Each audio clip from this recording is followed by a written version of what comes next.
முருகப்பெருமானின் அறுபடை வீடுகளில் 5ஆம் படை வீடான திருத்தணி கோவிலில் நாள்தோறும் நூற்றுக்கணக்கான பக்தர்கள் சுவாமி தரிசனம் செய்வது வழக்கம். அதிலும் விரத நாட்களில் ஆயிரக்கணக்கில் பக்தர்கள் வந்து தரிசனம் செய்வர்.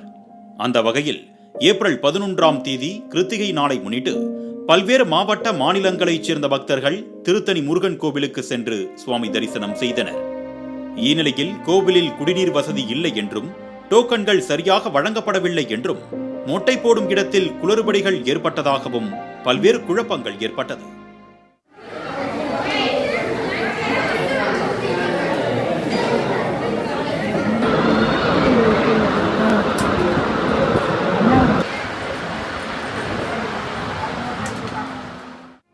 கடும் வெயிலில் வரிசையில் காத்திருக்கும் பக்தர்களுக்கு கோவில் நிர்வாகம் சார்பாக எந்தவித முன்னேற்பாடும் செய்யவில்லை என்றும் கூறப்படுகிறது.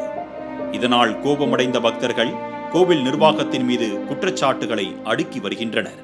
100 ரூபாய் கட்டணம் செலுத்தி வந்த தங்களை வரிசையில் வெகு நேரமாக காத்திருக்க வைப்பதாகவும், கோவில் நிர்வாகிகள் அவர்களுக்கு வேண்டப்பட்டவர்களை சிறப்பு வழியில் அழைத்து செல்வதாகவும் புகார்களை அடுக்கினர். இதற்கிடையே கிருத்திகை நாளை முன்னிட்டு நடிகையும் ஆந்திர மாநில அமைச்சருமான ரோஜா திடீரென விசிட் அடித்து வரிசையில் நிற்காமல் நேரடியாக சிறப்பு தரிசனத்திற்கான வழியில் நுழைந்தார். மேலும் அவருடன் 20க்கும் மேற்பட்டோருக்கு சிறப்பு தரிசன வழி திறக்கப்பட்டது. இதனை கவனித்த பக்தர்கள், அமைச்சராக இருந்தாலும் ரோஜா வரிசையில் வரமாட்டாரா?